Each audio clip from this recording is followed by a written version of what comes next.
하나님의 말씀을 함께 보십시다. 누가복음 11장입니다. 누가복음 11장 29절부터 54절까지 누가복음 11장 29절부터 54절까지 저와 여러분이 말씀을 교독하여서 함께 봅니다. 무리가 모였을 때 예수께서 말씀하시되 이 세대는 악한 세대라 표적을 구하되 요나의 표적밖에는 보일 표적이 없나니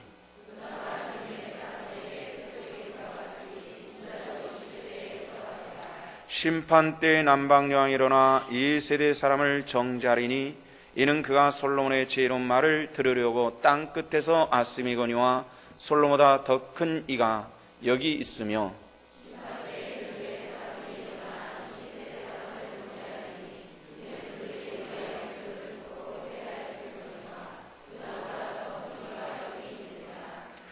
누구든지 등불을 켜서 음속에나 말 아래에 두지 아니하고 등경 위에 두나니 이는 들어가는 자로 그 빛을 보게 하려 함이라.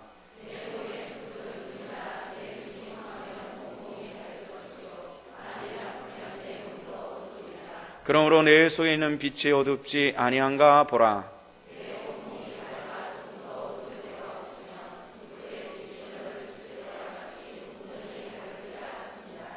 예수께서 말씀하실 때 한 바리새인이 자기와 함께 점심 잡수시기를 청함으로 들어가 앉으셨더니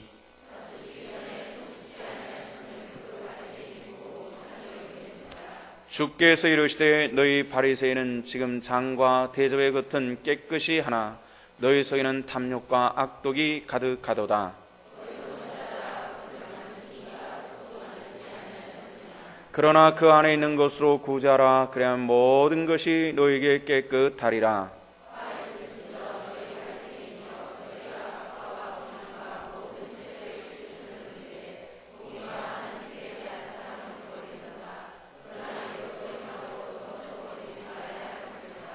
화 있을진저 너희 바리새인이여 너희가 회당의 높은 자리와 시장에서 문안 받는 것을 기뻐하는도다.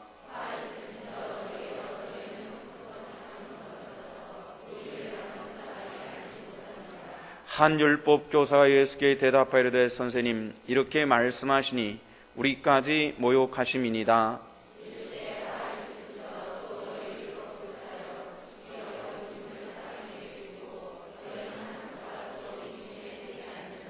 화 있을진저 너희는 선자들의 무덤을 만드는도다. 그들을 죽인 자도 너희 조상들이로다.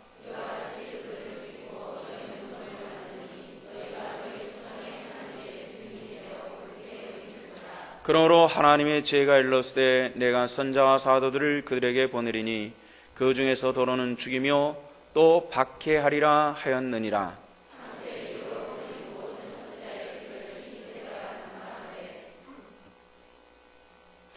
곧 아벨의 피로부터 제단과 성전사에서 죽임을 당한 사갈의 피까지 하리라. 내가 너희에게 이르노니 과연 이 세대가 담당하리라.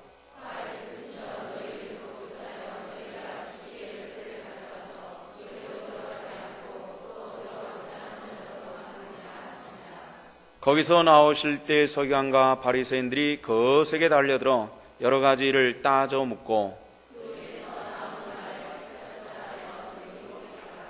아멘. 하나님 은혜를 감사합니다. 주의 어린 백성들을 양육하는 유치부 교사들을 기억하사 주님 은혜와 은혜를 더하여 주시옵소서.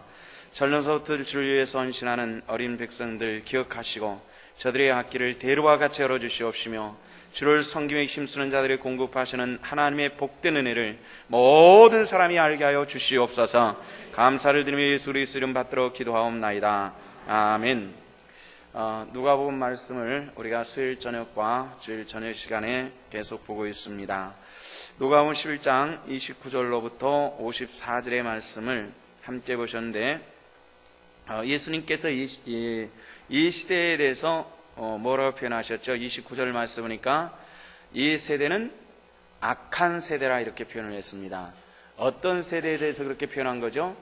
어떤 세대에 대해서 그렇게 표현하냐면은 그 예수님 그 시대의 유대 사회에 대해서 이 세대는 악한 세대라 이렇게 표현을 하고 있는 것입니다. 악한 세대는 어떤 것일까? 악한 세대의 특징은 어떤 것일까? 이런 생각을 해보는데요. 예수님께서 여기서 두 시대에 대해서 얘기를 했습니다. 하나는 열왕기상 10장에 나오는 니느웨 시대에 대해서 말씀을 했습니다. 이것이 요나서에 굉장히 잘 설명되어 있는데요. 그런 시대에 대해서 말씀을 해주셨고요. 또 하나는 어떤 시대에 대해서 말씀했냐면 솔로몬 시대에 대해서 말씀을 했습니다. 이 두 세대의 사람들이 굉장히 영적으로 많이 침체되고 폐역한 그런 모습들인데요. 니느웨는 수리아의 수도입니다. 우리가 학교 다닐 때 시리아라고 배웠죠. 지금도 시리아라고 하는 나라가 있죠. 바로 그곳이 옛날에는 수리아라고, 성경에서는 수리아로 발음되는 그런 나라입니다. 수리아의 수도가 니느웨입니다. 니느웨가 한참 때는 20만이 되는 사람들이 살았다 그래요. 20만이라고 하면 우리나라에도 흔히 있는 소도시들이기 때문에 별게 아닌 것 같지만은 옛날에는 20만이라고 하는 이 도시의 규모는 어마어마했습니다. 우리나라가 일제에 점령당하기 전에 서울의 인구가 20만 명이었다고 하니까요. 굉장히 어마어마한 규모의 그런 그 인구를 가지고 있는 니느웨였습니다. 근데 이 니느웨 사람들이 타락하고 폐역하여서 하나님께서 멸망시키려고 할 때 마지막 방법으로 요나를 보냅니다. 요나를 보내어서, 요나는 이방인이죠. 이방인의 그런 소리를 듣고 니느웨 사람들이 회개를 하는데, 성경에 보면은 니느웨 사람들의 회개는 역사적으로 전무후무한 회개였습니다. 그것은 왕에서부터 저 말단 평민에 이르기까지 니느웨 모든 사람들은 베옷을 입고 그리고 재에 앉아서 티끌을 머리에 뿌리며 하나님께 회개했다고 그러는데요. 그때 누구까지 동참을 시키냐면은 짐승들까지 동참을 시킵니다. 이것이 니느웨 사람들의 회개였습니다. 또 하나는요, 솔로몬 시대입니다. 솔로몬 시대에 솔로몬의 그 지혜롭다는 말을 듣고 굉장히 멀리 떨어져 있는 그 시바의 여왕이 와서 그에게 조언을 듣고자 하죠. 그 시바라고 하는 나라는 여러 가지 설이 있습니다만은 보편적으로 에디오피아라고 알려져 있습니다.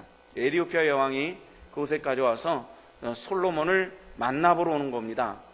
지금 같은 비행기 타고 가든지 훌쩍 가버리면 되는데, 예전에는 전부 땅을 걸어 다녀야 되는 그런 입장이었기 때문에 굉장히 어려운 길이었지만은 솔로몬의 이야기를 듣기 위해서 멀리에서 시바 여왕이 찾아왔다, 이런 얘기를 하는데, 그런데 예수님께서 그 두 이야기를 해주면서 이 시대는 악한 세대다 이렇게 말씀합니다. 왜 악한 세대예요? 요나를 보내도 이방인 니느웨 사람들은 회개할 줄 알았다, 이런 얘기입니다. 그런데 예수님 시대에 이미 누가 왔었죠? 세례 요한이 왔었습니다. 근데 세례 요한을 죽여버리고 말았죠. 그 다음에 예수님께서 하셨습니다. 그런데 예수님을 배척하는 움직임들이 우리가 누가복음을 보면서 10장서부터 슬슬 드러나고 있는 것을 아마 여러분들 눈치채셨을 겁니다. 하나님의 일꾼을 먼저 오는 선자를 죽일 뿐만 아니라 메시아가 왔지만은 그를 배척하고 그리고 결국은 십자가 못 박아 죽게 만들죠. 이것이 이스라엘 사람들의 모습이었기 때문에 이 시대는 특징은 폐역한 것이다, 이렇게 얘기를 하고요. 하물며 한 왕의 지혜로움을 받기 위해서 굉장히 먼 곳에서 여왕이 찾아왔는데, 하나님께서 보내신 하나님의 독생자 예수 그리스도께서 이 땅에 오셨지만은 그 말씀을 책잡고 시비하는 너희들은 누구냐, 이런 질문인 것입니다. 성도 여러분들에게 부탁을 드립니다. 우리가 이 시대에 악한 성도들 되지 않기를 주님의 이름으로 축원합니다. 그를 위해서는 우리가 필요한 것이 있습니다.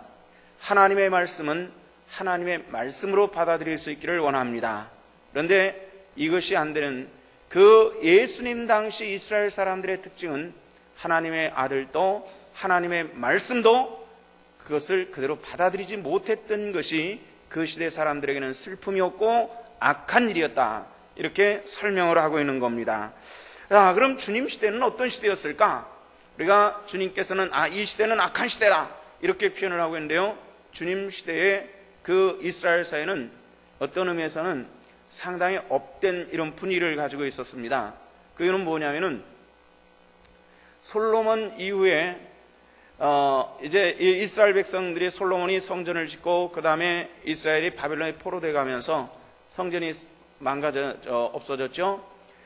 그 다음에 다시 돌아와서 성전을 한번 지었었죠. 또 그것도 없어졌습니다. 이스라엘 사람들에게는 성전은 그 민족과 나라의 이 심장과 같은 그런 것이었습니다. 근데 그게 없어진 거예요. 그들에게 최대의 소망은 뭐 잘 살게 해주시옵소서, 뭐 건강하게 해주시옵소서, 우리 자식이 뭐 좋은 학교에 들어가게 해주시옵소서, 이런 소망이 없었어요. 그들의 최대의 소망은 뭐냐면은 이 땅에 다시금 하나님의 전을 세우게 해주시옵소서 하는 이런 소망을 가지고 있었습니다. 근데 그게 만들어졌어요. 굉장히 오랜 동안의 작업을 통해서 예수님 당시의 성전이 완공이 됐던 겁니다. 그들은 말할 수 없는 그런 그 기쁨과 감격과 감사, 이 들뜸이 그들은 굉장했어요. 이스라엘이라는 나라는 전 나라가 다 교인이고 전 나라가 통째로 교회라고 할 만큼 그렇게 종교적인 분위기가 굉장히 강한 나라입니다. 그런데 수백 년 만에 성전이 생겼단 말이에요. 이 수백 년 만에 성전이 만들어졌던 이런 상황 속에서 그들의 마음은 굉장히 기쁩니다. 말할 수 없는 그 자부심과 이 그런 그 감격이 있었던 그런 시대입니다. 그런데 예수님께서는 이 솔로몬 시대와 그리고 니느웨 시대를 비유를 들면서 그 시대의 사람들도, 그런 사람들도 하나님의 말씀을 듣고 하나님을 그 왕을 찾아왔는데 이 땅에 하나님의 이 땅에 오셨고 그 아들이 이 땅에 오셨지만은 영접하지 않았고 그를 배척한 이 시대는 패역한 세대라, 이렇게 말씀하고 있는 겁니다. 우리 성도들에게 부탁하는 것은 하나님의 말씀이 내 것이 된 사람이 하나님의 복된 사람인 줄로 믿으시기를 바랍니다. 이것을 놓쳐서는 우리가 영적으로 성공할 수가 없습니다. 주님 시대에 벌어지고 있는 답답한 일들이 있습니다. 33절 말씀서부터 이런 말씀이 나오죠. 33절서부터 36절까지 함께 읽어보십시다. 다 같이 시작. 누든지 등불을 켜서 속에나 말 아래 두지 아니하고 등경 위에 두나니 이는 들어가는 자로 그 빛을 보게 하려 함이라. 내 몸의 등불은 눈이라. 내 눈이 성하면 온 몸이 밝을 것이요 만일 lampi면 내 몸도 어두우리라. 그러므로 내 속에 있는 빛이 어둡지 아니한가 보라. 내 온몸이 밝아 조금도 어두운 데가 있으면 등불의 빛이 너를 비출 때와 같이 온전히 밝으리라 하시니라. 아멘. 이 말씀의 내용은 시작된 동기가 있습니다. 그 동기는 누가복음 11장 41절 이하에 있는데요, 여기 보면 이런 얘기가 나옵니다. 그러나 그 하는 것으로 구제하라. 그러면 모든 것이 너에게 깨끗하리라 하는 이런 말씀들이 나오죠. 자, 이런 말씀들을 통해 가지고 이런 말씀들이 시작되어지는 그런 동기들이 나타나고 있는데, 하나님 앞에 우리가 어떤 모습으로 살았느냐 하는 이런 질문을 해봐야 되겠다는 겁니다. 예수님께서 이제 예루살렘에 들어가셔서 벙어리를 들린 귀신을 쫓아내고 장님되게 못 보게 하는 이런 사람들이 건강하게 생겼습니다. 귀신을 쫓아냈습니다. 그런데 일부 사람들은 바알세불에 힘입어가지고 귀신을 쫓아냈다, 이렇게 말하는 그런 사람들도 생겨나고 있습니다. 이 사건을 통하여 사람들은 예수님이 메시아임을 알았습니다. 그러나 어떤 사람들은 오히려 예수님을 대적하는 사람들도 생겼습니다. 성경에 보면은 우리 주님을 영접하는 자, 대적하지 않고 영접하는 그 사람이 우리 주님을 믿는 사람인 것을 우리들에게 가르쳐 주고 있습니다. 성도 여러분들에게 부탁을 드립니다. 우리가 이 시대에, 이 주님께서는 이 패역한 시대에 내가 보여줄 것은 오직 한 가지밖에 없다. 그것은 요나의 표적이니라, 이렇게 말씀해 주셨죠. 니느웨 시대에 니느웨에 보여줬던 하나님의 축복된 표적은 요나의 표적이었습니다. 물고기 백 속에 들어가서 3일 만에 살아나오는 그 축복을 체험한 사람이 요나였죠. 예수님께서 말씀하신 것은 당신께서 죽으시고 십자가에 못 박혀 죽으시고 그리고 무덤에 들어가지만은 3일 만에 부활할 것에 대해서 예언적으로 말씀해 주시고 있고요. 이 부활이라고 하는 것은 우리가 그 어떤 것이 있다 할지라도 부활이 없으면은 우리 믿는 것이, 우리 전하는 것이 모든 것이 헛된 것이라고 말하는 사도 바울의 말씀과 같이 부활은 우리 신앙의 핵심이라는 것을 우리가 알고 믿어야 되겠다는 겁니다. 이 부활의 축복의 자리에 들어가는 저와 여러분들 되시기를 주님의 이름으로 축원합니다. 이 부활이 없는 신앙은 이미 핵심을 잃어버린 그런 신앙이기 때문에 이것은 참으로 곤란한 것을 우리에게 가르쳐 주시고 있죠. 주님께서는 등불은 등경 위에 두는 것이 마땅하다 이렇게 말씀하는데요.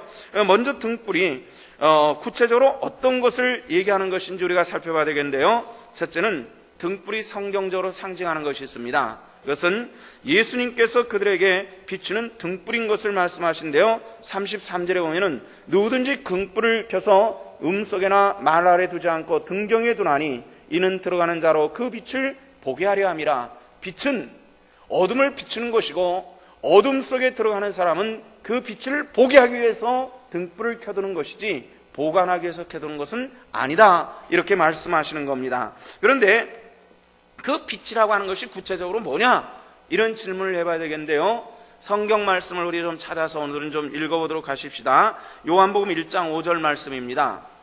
요한복음 1장 5절 말씀 찾으셔서 우리 함께 말씀을 읽어보도록 하십시다. 요한복음 1장 5절 말씀 찾으셨으면 다 같이 시작. 빛이 어둠에 비치되 어둠이 깨달지 못하더라. 아멘. 자, 빛이 어둠에 비치되 이렇게 말씀했습니다. 네, 어둠에 비치는 이 빛이 어떤 빛이냐 하는 말씀을 우리 주님께서 친히 증거하셨는데요. 요한복음 9장 5절에 보면은 그 말씀이 나옵니다. 이것도 우리 찾아보십시다. 요한복음 9장 5절 말씀에 찾으셨으면은 다 같이 시작. 내가 세상에 있는 동안에는 세상의 빛이로라. 아멘. 누가 빛이라 그랬어요? 믿습니까? 뭘 비치는 빛이라고요? 어둠을 비치는 빛이 누구라고요? 예수님. 믿으십니까? 그 예수님의 은혜를 따라 행할 수 있는 우리 성도들 되시기를 바랍니다. 자, 예수 그리스도께서는 세상을 밝히는 주님이라고 그렇게 말씀을 했고요. 이 등불을 든 등대의 역할을 교회는 해야 된다는 것을 가르쳐 주시고 있습니다. 이 빛은 어두운 곳에서 위험을 알리는 그런 역할을 하는데요. 그러면 이 시대의 그리스도인들이 이 빛에 대해서 어떤 자세를 취해야 될 것인가 하는 것에 대해서 우리가 함께 또 말씀을 찾아봅니다. 마태복음 5장 16절 말씀 찾아보시겠습니다. 마태복음 5장 16절 말씀입니다.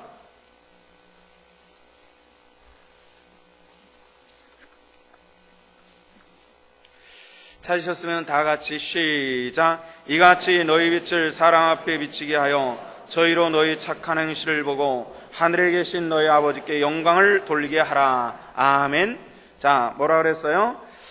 이같이 너희 빛을 사람 앞에 비치게 하여, 너희 빛을 사람 앞에 비치게 하여 저희로 너희 뭘 보고? 착한 행실을 보고. 우리 행위로 구원받는 것은 아니나 행위는 어둠에 있는 사람들에게 그 빛을 비춰주는 역할을 한다는 사실들을 기억하시기를 바랍니다. 목사로서 지난 금요일서부터 아주 얼굴 들기 민망했습니다. 그것은 뭐냐면은 인터넷에 이렇게 뜬 목사들의 각각 다른 세 가지 건의 그 부끄러운 일들이 떠 있었습니다. 목사로서 그걸 보고서 뭐 할 말이 없고 뭐 어떻게 말할 방법이 없는 이런 거를 보면서 참 비참한 그런 생각이 들었습니다. 어떻게 이런 일들이 날 수 있나 말이지. 저와 여러분들이 주님 보내신 빛의 역할을 착한 행실로 감당해 나갈 수 있는 저와 여러분들 되시기를 주 이름으로 부탁을 드립니다. 이것이 주님께서 우리에게 주신 말씀이기 때문에 그렇게 감당해야 된다는 거예요. 우리가 행위로는 구원받을 수 없더라고. 너는 이 말씀은 행위로 구원받을 수 없습니다 말이지. 행위로 구원받지 못해요. 성경에 어느 곳마다 행위로 구원받지 못합니다. 이 강조했습니다. 그럼 우리가 무엇로 구원받는다는 얘기입니까? 뭘로요? 그 믿습니까? 믿음으로만이 우리를 구원하는 줄로 믿습니다. 그조차도 내가 하는 것이 아닌 주님께서 그 은혜를 우리에게 선물로 주신다는 겁니다. 받기만 하면 된다, 이렇게 말씀하신대요. 그러나 구원받은 사람으로서 하나님의 영광을 돌리는 일에는 반드시 있는 것이 착한 의로운 행실이 있어야 된다는 겁니다. 구원받았으니까 끝나는 것이 아니라는 얘기죠. 우리를 부르신 부름의 목적이 있습니다. 당신의 이름을 영어롭게 하시기 위한 하나님의 섭리가 죄악 가운데 있는 저와 여러분들을 부르셔서 거룩한 의의 옷을 피시고 하나님 백성 되게 하시는 놀랍고 신 축복을 저와 여러분들 가운데 허락해 주신 줄로 믿습니다. 이 은혜를 우리가 덧입는 겁니다. 그러기 위해서 우리가 해야 될 일이 있습니다. 후레쉬 들고 맨날 다닐 수 없잖아요. 착한 행실을 해도 우리가 한두 번은 의식적으로 할 수가 있지만은 우리가 지속적으로 하기는 굉장히 어렵습니다. 우리의 삶이 밝은 행실을 드러낼 수 있는, 착하고 의로운 행실을 드러낼 수 있는 하나님의 사람이 되기 위해서 해야 될 것이 있습니다. 34절 말씀 보면은 그런 말씀이 나와요. 내 몸의 등불은 눈이라. 내 눈이 서는 온몸이 밝을 것이요 만일 나쁘면 내 몸도 어두리라. 그러나 내 속에 있는 빛이 어둡지 아니한가 보라. 내 온몸이 밝아 조금도 어두운 데가 없으면 등불의 빛이 너를 비출 때와 같이 온전히 밝으리라. 이렇게 말씀을 했습니다. 우리 어떤 부분에 대해서 말하는 것일까요? 우리의 마음과 영혼에 대한 부분을 말씀을 해주는 겁니다.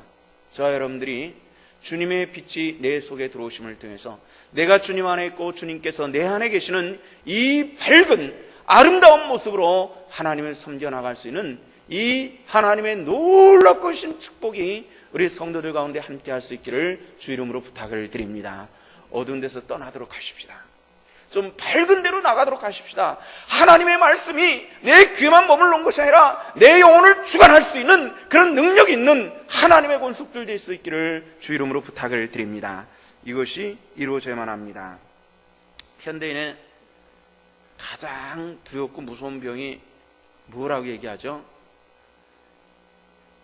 요즘에 무슨 바이러스, 인플루엔자, 에볼라 바이러스 이런 것들이 많이 나오는데요. 현대인들이 앞으로, 현재도 그렇지만 가장 앞으로 드려야 될 것이 우울증이라고 말합니다. 우울증이 가장 현대인이 드려야 될 그런 질병인데, 우울이라고 하는 것은 저는 잘 모르겠습니다만 늘 마음이 어둡고 비가 내린 것 같고 우중충하고 이렇게 이야기를 합니다. 그래서 자기 마음이 늘 어둡기 때문에 뭐든지 어둡게 보는 특징들을 가지고 있다는 겁니다. 그래서 뭐든지 부정적입니다. 그건 안 돼, 그건 못해, 이건 할 수 없어. 이런 사고를 우울증 환자들은 가질 수밖에 없는 그런 상황이에요. 왜냐하면 내 마음이 어두워져 있기 때문에 어두운 창문을 통해서 보는 세계는 그렇게 될 수밖에 없다는 거죠. 신상원이라고 하는 분이 있는데요. 평신도입니다. 이분은 문화사역을 하는 그런 분인데, 이 신상원이라고 하는 분이 쓴 글에 이런 것이 나옵니다. 기독교인으로서 대중문화를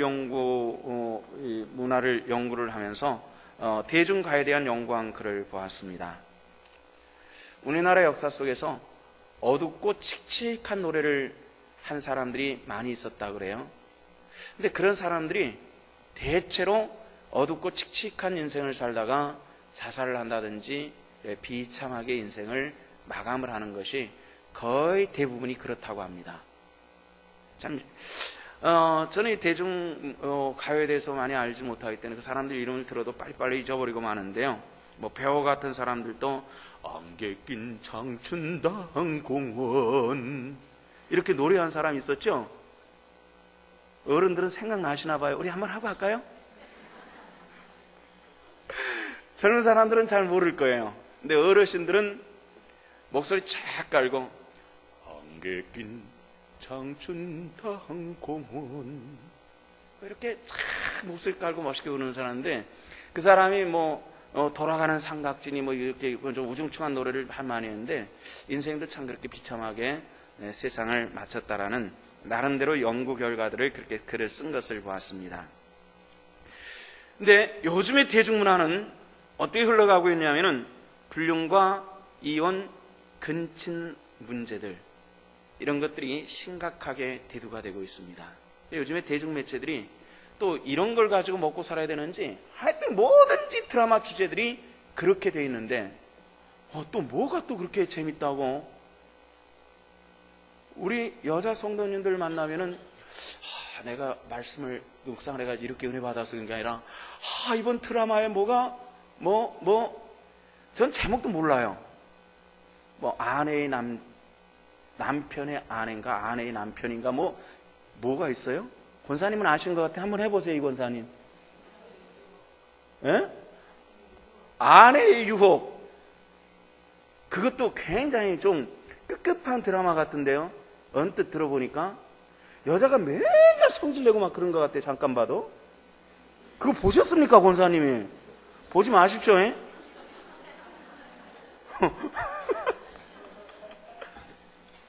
근데 이렇게 급급한 것들을 자꾸 보니까 사람들의 마음이 우울하고 어둡고 그리고 그걸 자꾸 보다 보니까 현실과 드라마가 분간이 안 돼가지고 막 그 속에 빠져버리는 이런 것들이 굉장히 많은 거예요. 그러니까 우리가 뭘 봐도 좀 유익한, 영적으로 유익한 것을 볼 수 있어야 되는데 사실 대중매체에서는 영적으로 유익한 것은 거의 없습니다. 거의 없고요. 뉴스조차도 그렇습니다. 거의 없고요. 우리가 볼 수 있는 것들은 우리 그리스도인으로서 우리가 노출되어서 볼 수 있는 것은 거의 없는 시대에 우리가 살고 있다는 겁니다. 우리 안에 계신 분은 주님이신 줄로 믿습니다. 그분이 나를 다스릴 때 내 삶은 밝게 될 줄로 믿습니다. 주님께서 내 안에 활발하고 계십니까? 그러면 밝을 텐데 그 등불이 내 삶을 비치고 내 밖에 있는 이들까지 영향을 미칠 수 있는 것이 이게 그리스도인의 삶이라는 것을 우리에게 가르쳐 주고 있습니다. 여기서 바리새인들과 서기관들이 율법사들이 이미 마음이 어두워졌습니다. 어두워지니까 빛으로 오신 예수 그리스도께 대해서 그들은 분별할 수가 없어요. 하나님의 말씀을 알았으나 지식으로만 알았을 뿐이고 영적으로 받아들이지 못하게 되는 말씀이 육신이 될 수 있다고 하신 하나님의 아들 예수 그리스도께서 그 앞에 계셔도 그들을 알고 있지 못하는 이 답답하고 어리석고 이 무지한 이런 상황 속에 살고 있었더라는 겁니다. 이것이 문제였습니다. 성경에 보면요, 부활하신 예수님께서 엠마오로 가실 때 두 제자와 동행하십니다. 한참 동안을 같이 말씀을 하고 걸어가셔도 두 제자가 예수님을 알아보지를 못했어요. 왜 그랬습니까? 그 이유가 여러 가지 있겠습니다만 가장 중요한 것은 사람이 죽으면 살아날 수가 없다라는 이 절대적인 내려오는 학습에 의한 그런 것들이 그 마음을 어둡게 닫아버렸기 때문에 주님을 만나고 대하는 중에서도 예수님을 분별할 수가 없었던 것입니다. 혹시 내 영혼을 맡고 있는 어떤 고정적인 잘못된 관념이 있거든 오늘 벗어버리시기를 바랍니다. 성령의 은혜 속에서 이것을 벗어버리고 내 마음이 주님을 향해서 완전히 문을 열어놓고 그 밝음 속에 들어가며 하나님의 영광의 일들을 드러낼 수 있는 이런 하나님의 권속들 되시기를 원합니다. 마음이 어두워졌습니다. 보지를 못하는 겁니다. 하나님의 말씀이라고 하는 것은 창문과 같습니다. 어떤 집을 들여다볼 때 우리는 창문을 통해서 들여다보죠. 창문이 크고 밝으면은 그 안을 많이 들여다볼 수 있지만은 창문이 적으면은 들여다볼 수 있는 한계가 매우 제한되어 있습니다. 더 이상 들여다볼 수가 없죠.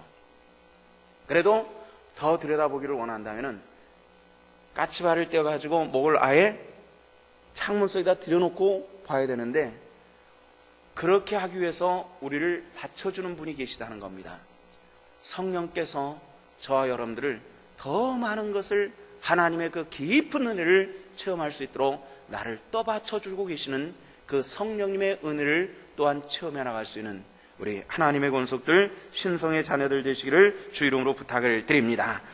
주님 시대에 사는 유대인들의 죄악성이 있습니다. 그 죄악성들은 어떤 것이냐면은 오늘 아침에도 잠깐 언급했던 똑같은 얘기가 등장을 합니다.